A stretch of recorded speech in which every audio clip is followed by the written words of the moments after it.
வணக்கம். Group 2 examination முடிஞ்சிருச்சு. நமக்கு எல்லாமே எக்ஸாம் முடிஞ்சிருச்சு. இந்த எக்ஸாம் முடிஞ்சதுக்கப்புறம் எக்ஸாம் முடிஞ்ச நாள்லேருந்து ஒரு வாரம் பரபரப்பாக வச்சுருந்தாங்க. விதவிதமான கேள்வி. இந்த கேள்வியெல்லாம் எங்கேருந்தையா எடுக்கிறீங்க அப்படிங்கிற மாதிரி நம்மளையே ஒரு கன்ஃபியூஷன் ஸ்டேட்லேயே கண்டினியூஸாக வச்சுருந்த மாதிரியான ஒரு செட் ஆஃப் கொஷின்ஸ். அப்போ அந்த ஒரு செட் ஆஃப் கொஷின்ஸுக்கு பல கேள்விகளுக்கு விடை தெரியாத பல கேள்விகள். நமக்கு அந்த கீ பார்க்குறப்பெல்லாம் எப்படி இருந்துச்சு அப்படின்னா, கமல்ஹாசன் ஒரு படத்தில் டயலாக் சொல்கிற மாதிரி, பதில் தெரியலனா பரவாயில்ல, எனக்கு கேள்வியே தெரியலையே அப்படிங்கிற மாதிரிலாம் இருந்துச்சு. பல கேள்விகள் அப்படி தான் இருந்துச்சு. ஜிஎஸ்ல வந்து துவை வேட்டியிலிருந்து பல கேள்விகள் அப்படி தான் இருந்துச்சு. இதுக்கெல்லாம் எங்கிருந்துடா உட்காந்து ரூம் போட்டு கொஸ்டின் எடுப்பாங்களாங்கிற மாதிரி இருந்துச்சு. ஸோ இந்த தடவை கொஸ்டினோட ஸ்டாண்டர்ட் அப்படிங்கிறது ரொம்ப ரொம்ப அதிகமாக இருந்துச்சு. கொஸ்டினோட கேள்விகள் கேட்கப்பட்ட விதமும் அதுக்கு ஆப்ஷன்ஸ் செட் பண்ணியிருந்த விதமுமே கூட கம்ப்ளீட்டாக ஒரு மாதிரி ஒரு டிஃப்ரெண்ட்டான ஒரு பெர்ஸ்பெக்டிவ்ல வந்துருந்துச்சு. சரி, ஓகே. அப்போ ஒரு ஆஸ்பிரண்ட் மென்டாலிட்டியில் ஒரு வாரம் நமக்கு இருந்த பரபரப்பு என்ன அப்படின்னா, நம்ம போட்டதெல்லாம் கரெக்டாக இல்லை, எதுதான் நாம் ஒரு மாதிரி நினச்சி போட்டிருக்கிறோம், நம்ம இன்ஸ்டிடியூஷன்ஸ் கீ எல்லாத்தையும் நம்ம மேட்ச் பண்ணுறப்போ ஒரு மாதிரியான ஒரு மார்க் வந்துச்சு. ஆனால் அந்த இன்ஸ்டியூட் நம்ம கீ போடுறப்போ ஒரு சில விஷயங்கள் சொன்னோம். சில விஷயங்கள் ஆப்ஷன் எல்லாமே ரொம்ப ஸ்டாண்டர்டாக கொடுத்துருக்காங்க. சே ஃபார் எக்ஸாம்பிள், ஃபார்மர்ஸோட இன்கம்மை டபுள் பண்ணுறதுக்கு அப்படின்னா அதில் இருக்கிற ஏஐ டெக்னாலஜி யூஸ் பண்ணால் டபுள் பண்ணலாம், அதுங்கிறது ஒரு ஆப்ஷன் தான். பட் அவங்க என்ன நினைச்சு அந்த கொஸ்டின் எடுத்தாங்க அப்படிங்கிறது தெரியாது. அஃபீஷியல் கீ வந்ததுக்கப்புறம் தான் நமக்கு தெரியும். அதனால் let us reserve some questions அப்படிங்கிற ஸ்டேட்டில் நம்ம இருந்தோம். அப்படி அவங்க ரிசல்ட், அவங்களோட டிஎன்பிஎஸ்சியோட அஃபிஷியல் கீ வந்தப்ப எதிர்பார்த்தது மாதிரியே நிறைய பேருக்கு ப்ளஸ் ஆர் மைனஸ் 5 கொஸ்டின், 5 கூடுச்சு அல்லது 5 குறைந்துச்சு அப்படிங்கிற ஒரு ஸ்டேட் வந்துச்சு. சரி, இதோட இந்த கீ கதை முடிஞ்சிருச்சா அப்படின்னா இல்லை. இதுக்கு டிஎன்பிஎஸ்சி ஃபைனல் ஆன்சர் கீ அப்படின்னு ஒன்று விடுவாங்க. அது ஆனால் இப்போ விடுறதில்ல. அதை நம்ம விடணும் அப்படிங்கிறதான் ரொம்ப வருஷமாக எல்லாரும் கேட்குறோம். பட் இது வரைக்கும் விடலை. எப்போ விடுவாங்க அப்படின்னா 2022 நடந்த குரூப் 2 ஃபைனல் ஆன்சர் கீங்கிறது 2024 இப்போ விட்டாங்க. ஒரு 10 டேஸ்க்கு முன்னாடி, ஒரு வாரத்துக்கு முன்னாடி விட்டாங்க. டிஎன்பிஎஸ்சி அஃபீஷியல் சைட்டில் போனீங்கன்னாவே நீங்கள் பார்க்கலாம், அந்த கீ போட்டிருக்கிறாங்க. அந்த கீ பார்க்குறப்ப நமக்கு ஃபர்ஸ்ட் நம்ம போட்ட அஃபீஷியல் கீ, நம்ம இன்ஸ்டிடியூஷனில் போட்ட கீழேருந்து டிஎன்பிஎஸ்சியோட அஃபீஷியல் கீ வரப்போ ஒரு வேரியேஷன்ஸ் வந்துச்சு.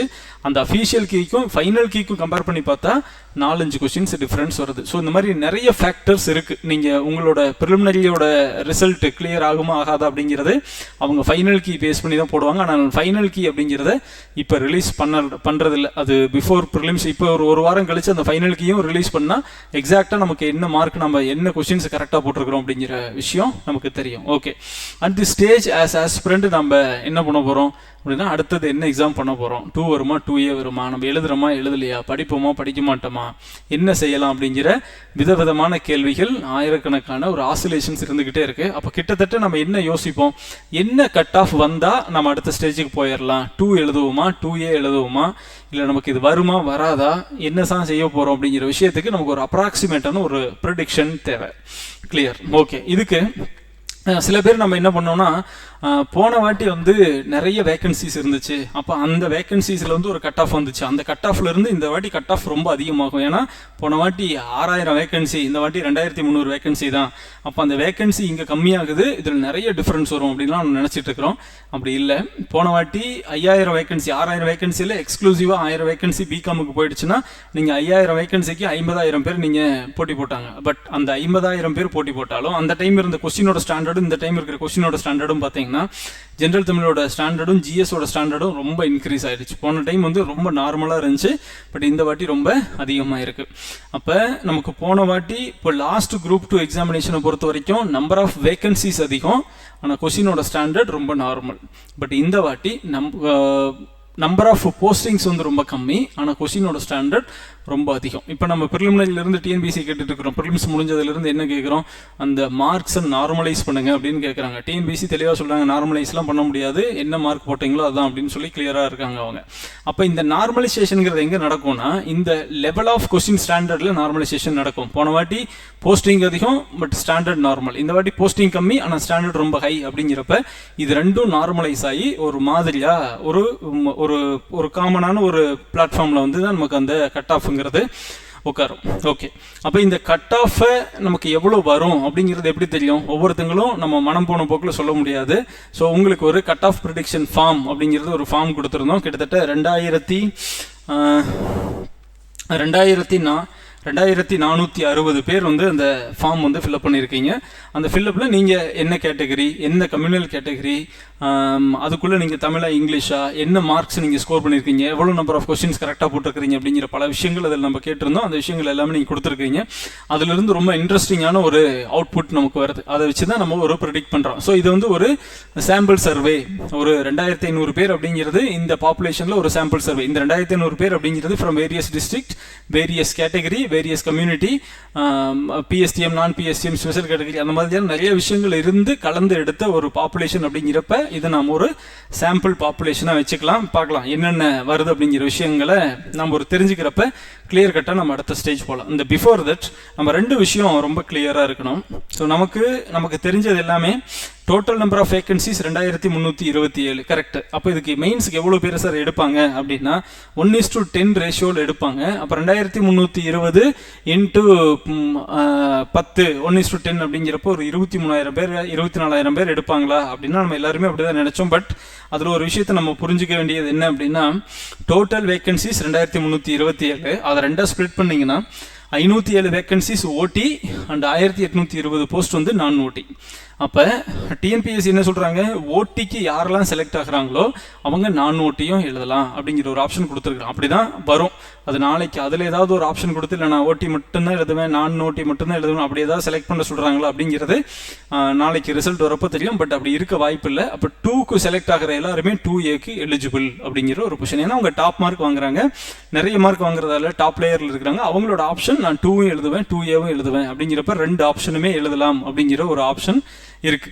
அப்ப நம்ம 2ல இருக்கிற போஸ்டிங் எவ்வளோ, 507 போஸ்ட். இந்த 507 போஸ்ட்டுக்கு நான் இங்கே 5070 பேரை, அரௌண்ட் 5000 பேரை நம்ம வந்து மெயின்ஸ் எழுத போகிறோம். ஸோ நமக்கு ஃபைனலாக என்ன வேணும், 1:10 ரேஷியோவில் நமக்கு 2300 போஸ்ட் அப்படிங்கிறப்ப நமக்கு மொத்தமாக 23,000 பேர் வேணும் அப்படிங்கிறது நமக்கு இருக்கிற கால்குலேஷனு.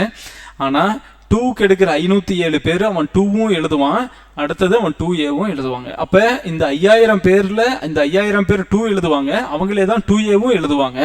அப்போ இங்கே 1800 போஸ்ட் இருக்குல்ல, மீதி 2ஏ போஸ்ட்டுக்கு 1800க்கு 1:10 போட்டால் எவ்வளோ பேர் எடுக்கணும், ஆக்சுவலாக 18,000 பேர் 19,000 பேர் எடுக்கணும். பட் அந்த 19,000 பேரில் ஆல்ரெடி 2ஏ எழுதுறதுக்கு 5000 பேர் தயாராக இருக்கிறாங்க.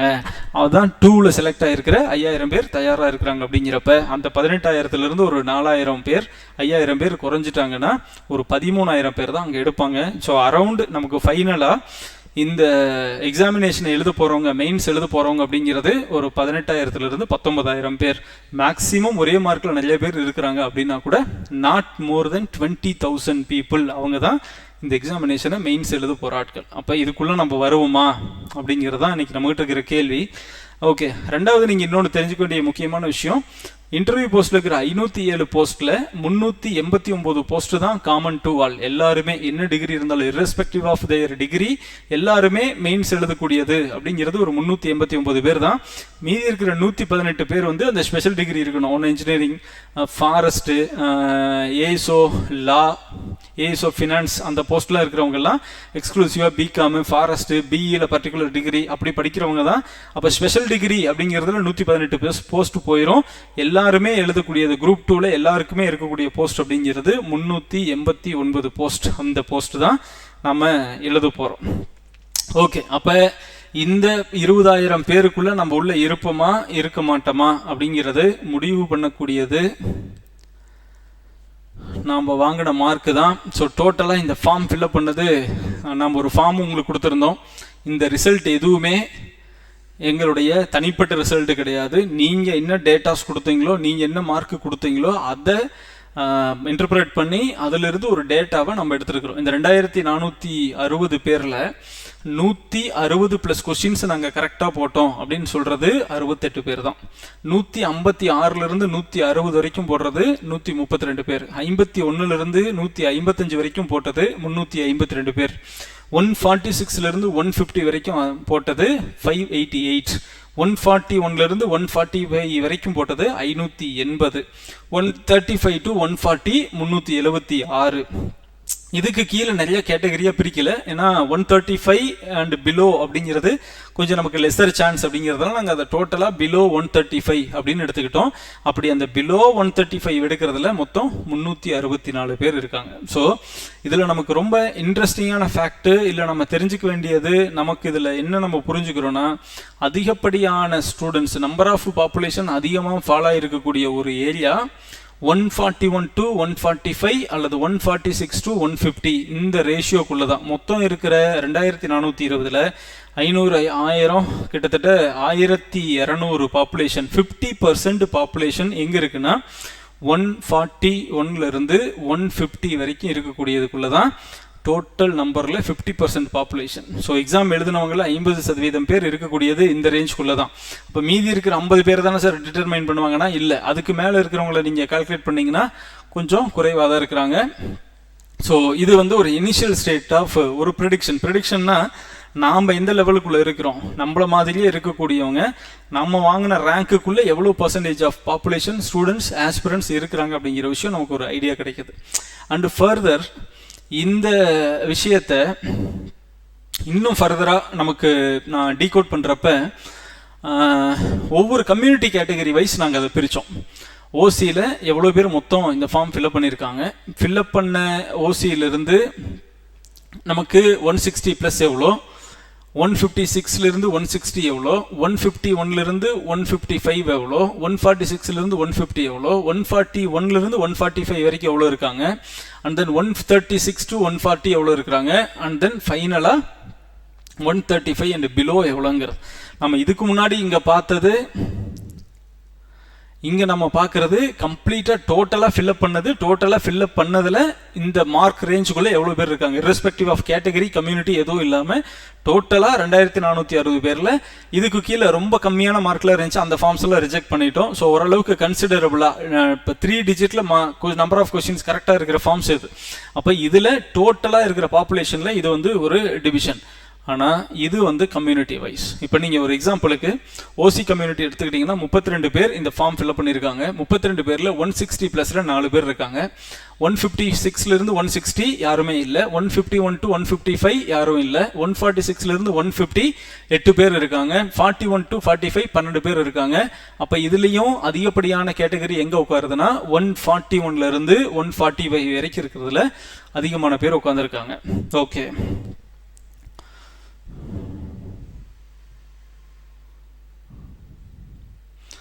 ரைட். பிசியில் 1288 பேர் மொத்தம் இந்த ஃபார்ம் ஃபில்அப் பண்ணதில் பிசி மட்டுமே 1288 பேர். எப்பவுமே அதிகப்படியான போட்டி அப்படிங்கிறதுல நம்பர் 1 பிசி தான், 1288. இதில் இந்த பிசியில் பாருங்கள் 160 + 44 பேர், 156லேருந்து 160 வரைக்கும் 88 பேர், 151லேருந்து 155 208 பேர், 146 to 150 312 பேர், 141லேருந்து 45 வரைக்கும் 308 பேர், 136லேருந்து 40 வரைக்கும் 168 பேர், 135க்கு பிலோ 160. அப்போ இதில் நீங்கள் சும்மா இந்த பிசியில் இருக்கிற வரைக்கும் இந்த மேக்ஸிமம் பாப்புலேஷன் அப்படிங்கிறது அதிகப்படியான மார்க்குங்கிறது மேக்ஸிமம்க்கு எண்டே இல்லை. பட் நம்ம கீழே கம்மியாக கால்குலேட்டிவ் இல்லை, கட் ஆஃப் அப்படிங்கிறது the least possible mark to get in, அதுதான் கட் ஆஃப். குறைந்தபட்சம் எந்த மதிப்பெண் பெற்றால் உள்ளே போயிடலாங்கிறது தான் கட் ஆஃப். அப்போ கட் ஆஃபை ஃபிக்ஸ் பண்ணுறதுங்கிறது இந்த பாப்புலேஷன் பாருங்கள் அதிகமாக இருக்கிறது 146லேருந்து 150 வரைக்கும் இந்த கேட்டகரி தான் பிசியில் ரொம்ப அதிகமாக இருக்கிறாங்க. அண்ட் செகண்ட் ஹையஸ்ட் அப்படிங்கிறது 141லேருந்து 45. ஸோ 141லேருந்து 45க்குள்ளே இருக்கிற பாப்புலேஷன் ரெண்டாவது இடம், அடுத்த 146 to 150க்குள்ளே அதிகப்படியாக இருக்கிறாங்க. ஸோ நமக்கு இருக்கக்கூடிய நமக்கு ஒரு கட் ஆஃப் இந்த பிசிக்கு எங்கே ஃபால் ஆகும் அப்படின்னா இந்த 146லேருந்து 150க்குள்ளே இருக்கிற ரேஞ்சுக்குள்ளே தான் நமக்கு டெஃபினட்டாக இங்கே ஃபால் ஆகும் கட் ஆஃப் அப்படிங்கிற விஷயமே நான் திரும்ப சொல்கிறது, குறைந்தபட்சம் என்ன மதிப்பெண் பெற்றால் இந்த ஸ்டேஜுக்கு நம்ம போகலாம். இந்த மினிமம் மார்க் அப்படிங்கிறது கண்டிப்பாக இந்த ஸ்டேஜுக்குள்ளே தான் ஃபிக்ஸ் ஆகும் அப்படிங்கிற விஷயத்தை தெரிஞ்சுக்கலாம். பிசி முஸ்லீம் மொத்தம் 100 பேர், 160 ப்ளஸில் யாருமே இல்லை. 56லேருந்து 60 வரைக்கும் ஒரு 8 பேர், 51 to 55 யாரும் இல்லை, 46 to 150 32 பேர், 41 to 45 28 பேர், 136 to 40 20 பேர், அண்ட் பிலோ 130 12. நான் இந்த பிசி முஸ்லீமுக்கு 135 அண்ட் பிலோவை நான் கன்சிடர் பண்ணலை. அப்போ இதுலேயுமே கூட அதிகப்படியான நபர்கள் எங்கே இருக்கிறாங்க அப்படின்னா 146 to 150 இந்த ரேஞ்ச்குள்ளே அதிகப்படியான பேர் ஃபாலோ ஆகிறாங்க. அப்போ நமக்கு தேவையான இப்போ இந்த ப்ரிலிமினரி ரிசர்வேஷனை பொறுத்த வரைக்கும் ப்ரிலிமினரியோட கட் ஆஃப் ரிலீஸ் பண்ணுறப்ப உங்களுக்கு பிசிக்கு 30%, எம்பிசிக்கு 20%, எஸ்சிக்கு 18, எஸ்டிக்கு 1 அப்படிங்கிற அந்த ரிசர்வேஷன் பர்சன்டேஜை ஃபாலோ பண்ணுறப்ப நம்பர் ஆஃப் வேகன்சிஸ் ஒவ்வொரு கம்யூனிட்டிக்கு எவ்வளோ வருதோ அதில் அந்த பர்டிகுலர் கம்யூனிட்டியில் அந்த ரிசர்வேஷனுக்கு உட்பட்டு கடைசி மார்க் யார் இருக்கிறாங்களோ அவங்க அந்த மார்க்கு தான் அந்த கம்யூனிட்டியோட கட் ஆஃப் மார்க். அப்போ இதுக்குள்ளே வரலாம் அப்படிங்கிறது நம்மளோட கெஸ். எம்பிசி, பிசிக்கு அடுத்தது அதிகப்படியான பேர் இருக்கிறது எம்பிசி. 656 பேர் வந்து நமக்கு மொத்தம் இந்த ஃபார்ம் ஃபில்அப் பண்ணியிருக்காங்க. 656ல் 160 ப்ளஸ் ரொம்ப கம்மி 16 பேர், 156 to 160 44. அப்போ இந்த 160 இந்த 156 to 160 இதெல்லாம் என்ன ஃபிக்ஸ் பண்ணணும்னா இந்த மேக்ஸிமம் மார்க் எவ்வளோ பேர் வேணால் இருக்கட்டும், ஆனால் குறைந்தபட்சம் அடிப்படையில் எந்த மதிப்பெண் இருந்தால் 2க்கு போகலாம் 2Aக்கு போகலாங்கிறத நம்ம கண்டுபிடிக்க வேண்டியது. 151 to 155 92 பேர், 146 to 150 156 பேர், 141 to 45 132 பேர். ஸோ இதுலேயுமே இந்த ரேஷியோவில் நீங்கள் உள்ளே பார்க்குறப்ப இதில் அதிகப்படியான பேர் இருக்கிறது 146 to 150, 141 to 45 நமக்கு கீழே இருக்காங்க. அது வந்து இந்த ரேஞ்சில் செகண்ட் ஹையஸ்ட்டாக இருக்குது. எஸ்சி இன்ட்ரெஸ்டிங்காக இந்த ஃபேக்டில் 320 பேரில் ஒரு ஆள் கூட 160 ப்ளஸ் இல்லை. மேபி அவங்க யாரும் ஃபார்ம் ஃபில்அப் பண்ணலையா இல்லை எல்லாருமே அப்படி தான் ஃபீல் பண்ணியிருக்காங்களான்னு தெரியல. 160 ப்ளஸில் எஸ்சியில் கேட்டகரியில் ஆளே இல்லை. 155 to 160க்குள்ளே 4 பேர் இருக்காங்க. அதிகப்படியான பேர் இருக்கிறது அப்படிங்கிறது 146லேருந்து 150 60 பேர், 141 to 45 அதுக்குள்ளே தான் ரொம்ப அதிகம், அது வந்து 80 பேர் இருக்காங்க. ஸோ 84 இல்லை இந்த எஸ்சி பொறுத்த வரைக்கும் அதிகப்படியாக இருக்கிற அந்த ரேஷியோ ஃபாலோ ஆகிற இடம் 136 to 140, 136 to 140 அதுக்குள்ளே தான் அதிகப்படியான பேர் மதிப்பெண்கள் வாங்கியிருக்கிறாங்க, மார்க் வாங்கியிருக்கிறாங்க. அண்ட் பிலோ 135 இங்கே இருக்குது. எஸ்சிஏ அண்ட் எஸ்டி இந்த சேம் இதே மாதிரி நம்ம ஒரு கால்குலேட் பண்ணியிருக்கிறோம். ஓகே, அப்போ இது வந்து ஒரு சாம்பிள் சர்வே. ஒட்டுமொத்த தமிழ்நாட்டிலிருந்து various parts of Tamil Nadu, various districts, various community எல்லாருமே அவங்கவுங்க நம்பர் ஆஃப் கொஸ்டின்ஸ் எவ்வளோ கரெக்டாக போட்டிருக்கிறாங்க அப்படிங்கிறது இதை நம்ம எல்லாமே பக்காவாக பிரித்து வெளியில் எடுத்துருக்கிறோம். அப்போ ஒரு கட் ஆஃப் அப்படிங்கிறது என்ன, அந்த பர்டிகுலர் எக்ஸாமினேஷனுக்கு 2Aஓ 2O இந்த பர்டிகுலர் எக்ஸாமினேஷனுக்கு குறைந்தபட்சம் நீங்கள் என்ன மதிப்பெண் பெற்றால் இதுக்குள்ளே உள்ளே போவீங்க அப்படிங்கிறத ஃபிக்ஸ் பண்ணுறதா குறைந்தபட்ச மதிப்பெண் கட் ஆஃப். அப்போ இந்த கட் ஆஃப் எப்படி இருக்கலாம் அப்படிங்கிறது இதை திரும்ப இன்டர்பிரேட் பண்ணி பார்க்குறப்ப நமக்கு என்ன புரியுதுன்னா,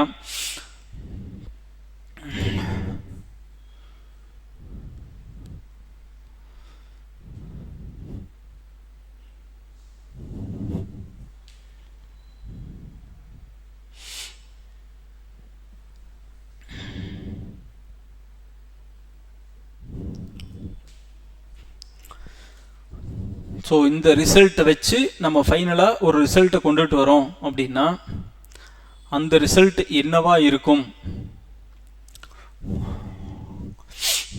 1 செகண்ட்.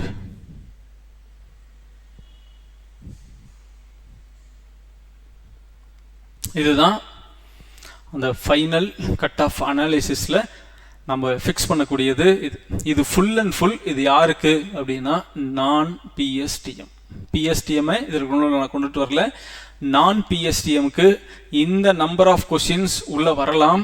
இதை நான் +or-3 அப்படிங்கிறதோட நிறுத்துகிறேன். டெஃபினட்டாக 100% அதுக்குள்ளே தான் ஃபாலோ ஆகணும். ஸோ இருக்கிற லாஸ்ட் டைம் அந்த கட் ஆஃப் எல்லாத்தையும் அனலைஸ் பண்ணியிருக்கோம். இந்த வாட்டி நமக்கு இது வரைக்கும் சோஃபார் நமக்கு என்னென்ன மார்க்லாம் போட்டிருக்கிறாங்க, இந்த கட் ஆஃப் இது வந்து இந்த ரேஞ்ச், இதுதான் நமக்கு உட்காந்துருக்கிற ரேஞ்ச்.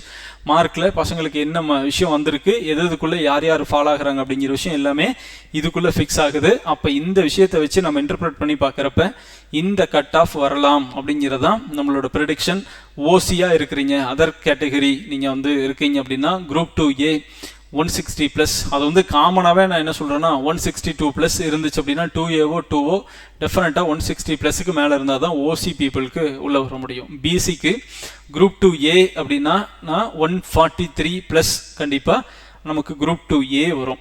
அதுவே 153 ப்ளஸ்ஸாக இருந்துச்சு அப்படின்னா குரூப் 2 வரும் அப்படிங்கிறது நம்ம ப்ரெடிக்ஷன். பிசி முஸ்லீம் 143 ப்ளஸ், பிசி முஸ்லீமோட குரூப் 2க்கு 150 ப்ளஸ், எம்பிசி 142 ப்ளஸ் அண்டு 2க்கு 152 ப்ளஸ், எஸ்சிக்கு 138 ப்ளஸ், எஸ்சிக்கு அதே மாதிரி 2A 2க்குனா 140 ப்ளஸ் 147 ப்ளஸ் இருக்கணும், 2Aனா 138, எஸ்சிஏக்கு 2Aக்கு ஒரு 135 ப்ளஸ் இருந்தால் போதும்.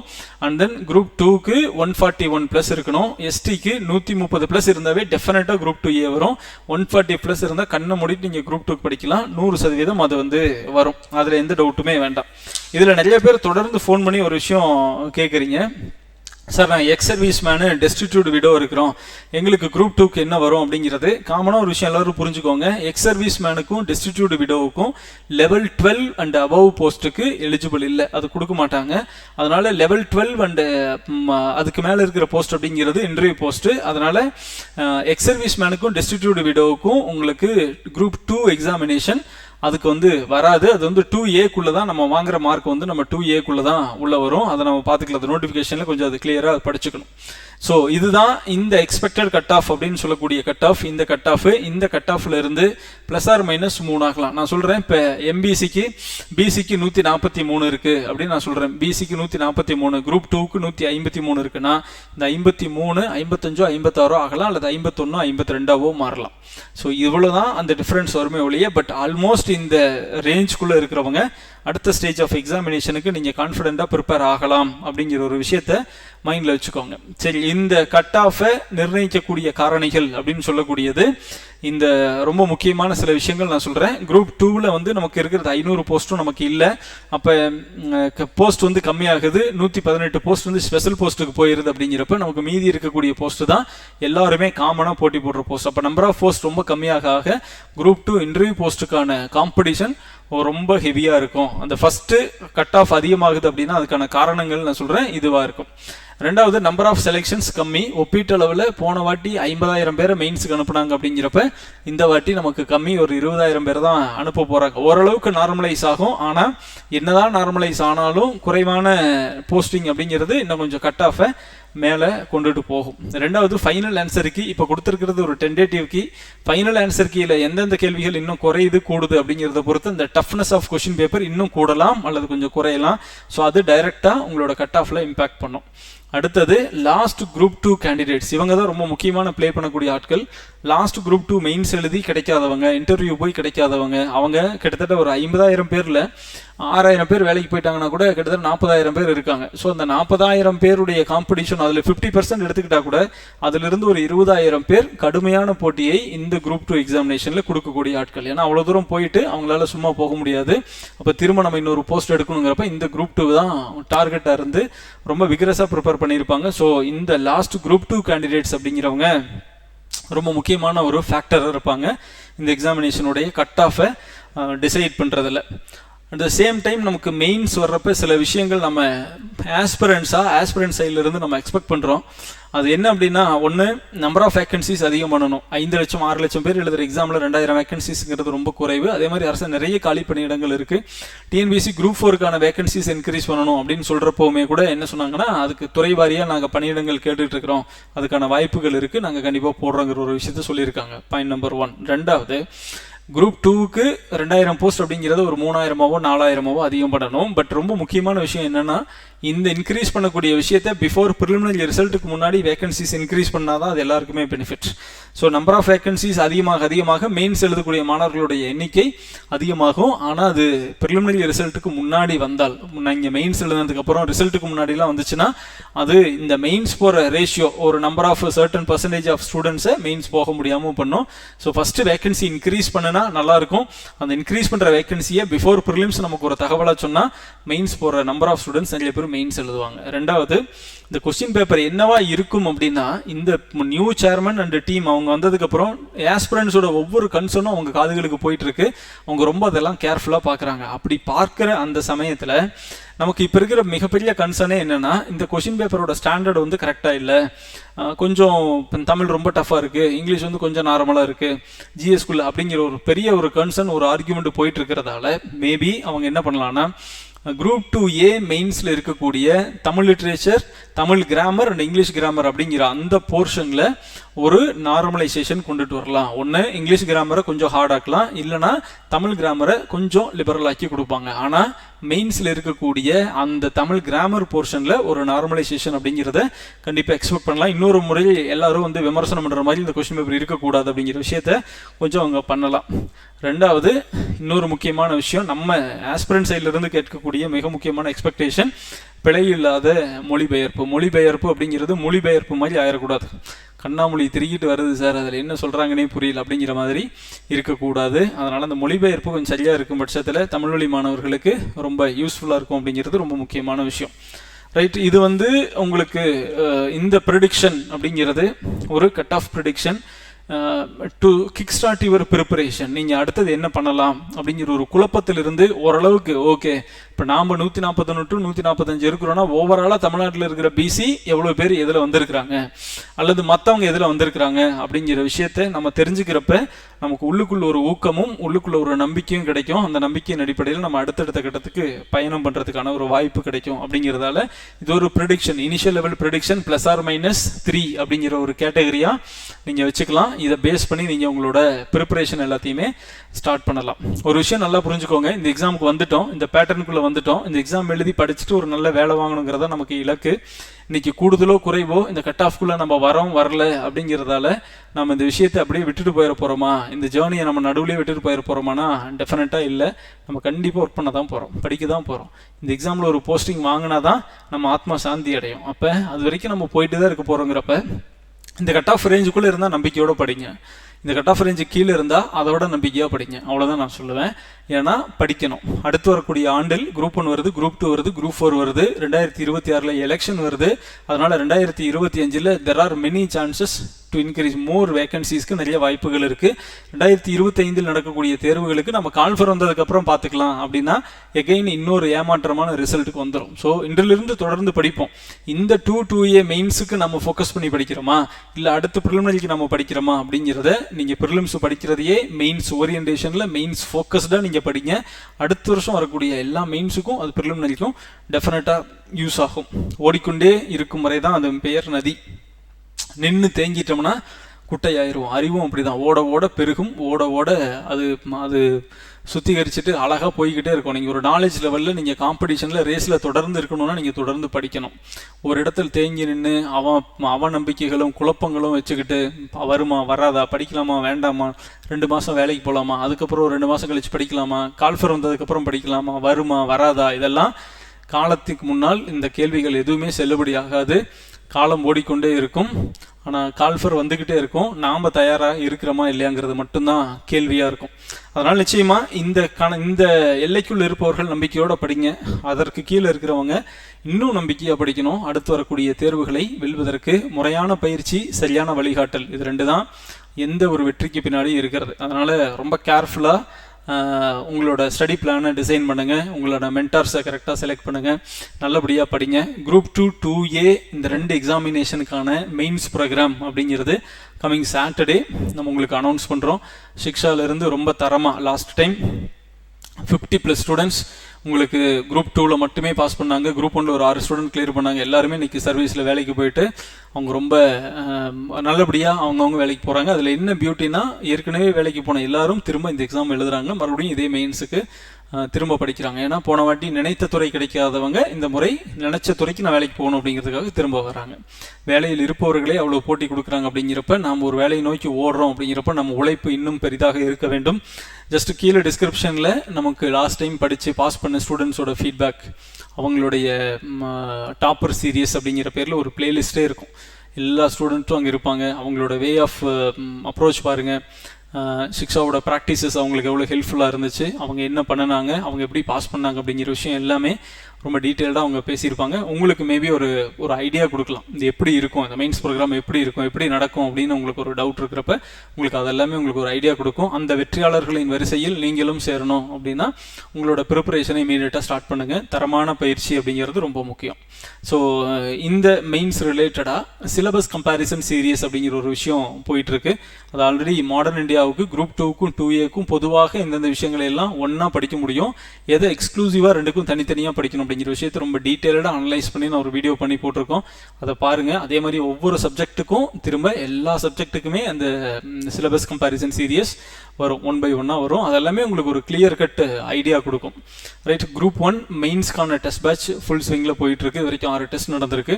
குரூப் 1 மெயின்ஸுக்கு ஒரு முறையான பயிற்சி வேணும் அப்படிங்கிறவங்க கீழே இருக்கிற ஆஃபீஸ் நம்பரில் நீங்கள் காண்டாக்ட் பண்ணுங்கள். ரைட், ஸோ இது எல்லாமே இன்ஃபர்மேஷன்ஸ். இது எல்லாத்தையும் தாண்டி உங்களுக்கு சொல்லக்கூடிய ஒரு பெரிய விஷயம் என்ன அப்படின்னா, யார் உங்களை நம்பலனாலும் பிரச்சனை இல்லை. இந்த மதிப்பெண் வாங்கலை அப்படிங்கிறதுக்காக யார் உங்களை நம்பலனாலும் பிரச்சனை இல்லை. நீங்கள் 130 மார்க் தான் சார் நான் போட்டிருக்கிறேன், இதுக்குள்ளே எனக்கு எதுக்குமே வரலையே சார் அப்படின்னா உங்களுக்கு நான் சொல்கிற விஷயம் ஒன்று தான்.